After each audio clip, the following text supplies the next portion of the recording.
Comment romantiser sa vie avec de la peinture, plus précisément avec de l'aquarelle. Je vous ai préparé 4 petits épisodes qui vous expliqueront comment j'utilise l'aquarelle, pourquoi j'apprécie autant peindre avec et comment l'aquarelle participe à mon amélioration en tant qu'artiste dans tous les points possibles et comment, enfin, vous pouvez romantiser votre vie avec. Donc n'oubliez pas de vous abonner et on est parti. Aujourd'hui, j'ai reçu un paquet spécial. C'est de l'aquarelle venant de la marque Grabi. La palette que j'ai déjà vient aussi de chez eux. Il y a 100 couleurs dedans et comment vous dire que je l'utilise pratiquement tous les jours. Mais celle que j'ai reçue aujourd'hui est tout aussi incroyable. Ils m'ont envoyé leur palette de 40 couleurs métalliques. Vous avez sûrement dû remarquer dans mes précédentes peintures que j'aimais beaucoup orner mes peintures avec des couleurs métalliques. Je trouve ça tellement magnifique.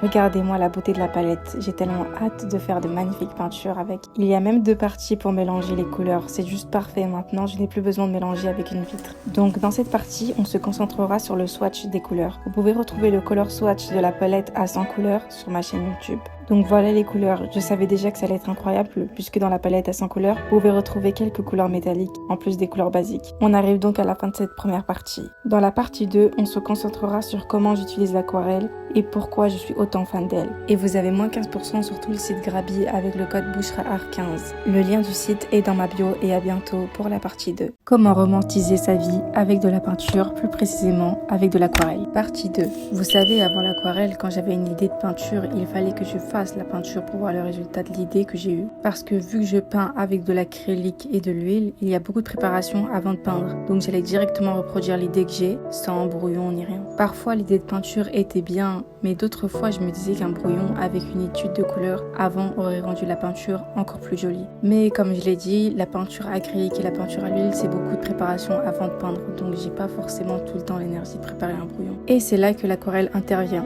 Parce que c'est tellement rapide de peindre avec, vous pouvez préparer le fameux brouillon avant la grande peinture finale. J'utilise donc l'aquarelle comme tremplin pour mes prochaines grandes peintures. C'est comme un échauffement et c'est toujours plus facile d'avoir une idée visuelle. Et puis parfois vous n'avez pas qu'une seule idée mais plusieurs, donc maintenant je ne les note plus. Je prends mon carnet à dessin et je mets des couleurs sur mes idées. Et voilà comment je peux avoir beaucoup d'idées stockées et ça facilite tellement. Et je tiens à préciser que brouillon ne veut pas dire que le résultat est bâclé. Les rendus à l'aquarelle sont toujours incroyables, tout comme l'acrylique et l'huile ont leur charme. J'utilise l'aquarelle de plein d'autres manières différentes mais avec le temps vous verrez. Fin de la deuxième partie. Dans la partie 3, je vous expliquerai pourquoi j'aime autant l'aquarelle. Et n'oubliez pas que vous avez moins 15% sur tout le site avec le code BouchraArt15. Comment romantiser sa vie avec de la peinture, plus précisément avec de l'aquarelle, partie 3. Dans cette troisième et avant-dernière partie, je finirai mes petites peintures tout en vous expliquant pourquoi j'aime autant l'aquarelle. Donc comme je l'ai dit dans la partie 2, avant l'aquarelle, j'ai utilisé seulement de l'acrylique et de l'huile. Et ça demande beaucoup plus d'efforts, de préparation avant de peindre. Et quand je mets autant de pression avant une peinture, je me mets automatiquement la pression. Je me dis que pour autant de préparation, vaut mieux que ce soit un chef-d'œuvre. À cause de cette façon de penser, je n'ai jamais réussi à finir mes carnets de dessin puisque je faisais tout sur toile. Alors que avoir un carnet de dessin est la méthode la plus efficace que je connaisse pour s'améliorer et trouver son propre style.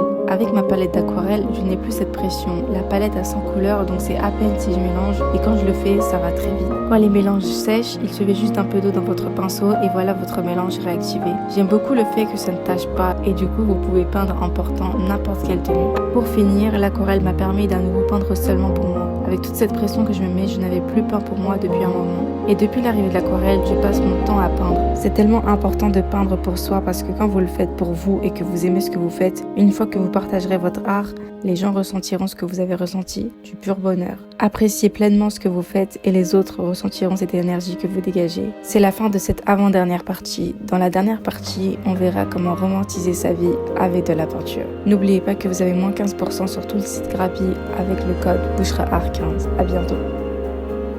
Comment romantiser sa vie avec de la peinture, plus précisément avec de l'aquarelle, partie 4. Dans cette dernière partie, nous verrons comment romantiser sa vie avec de la peinture et devenir le personnage principal le temps d'une peinture. L'art est infini, votre seule limite est votre imagination et sachez que l'imagination n'a pas de limite. Vous savez, dans les webtoons ou les BD, je trouve les planches tellement magnifiques, du coup ce sera notre inspiration du jour. Nous allons devenir le personnage principal d'un webtoon juste le temps d'une peinture. Donc ce que vous avez à faire, c'est très simple. Prenez une journée où vous avez passé un bon moment. Faites quelques cases, moi j'en ai choisi 3. Et puis ensuite, dessinez et puis peignez. Rajoutez de la fantaisie là où vous le voulez. Et puis voilà. Ici, on rajoutera de la fantaisie avec les couleurs métalliques. Ça donne cette impression de flashback que j'aime beaucoup. Romantiser sa vie, c'est être le personnage principal d'un film. Le film de votre vie. C'est faire de votre quotidien, banal ou extraordinaire, votre moment.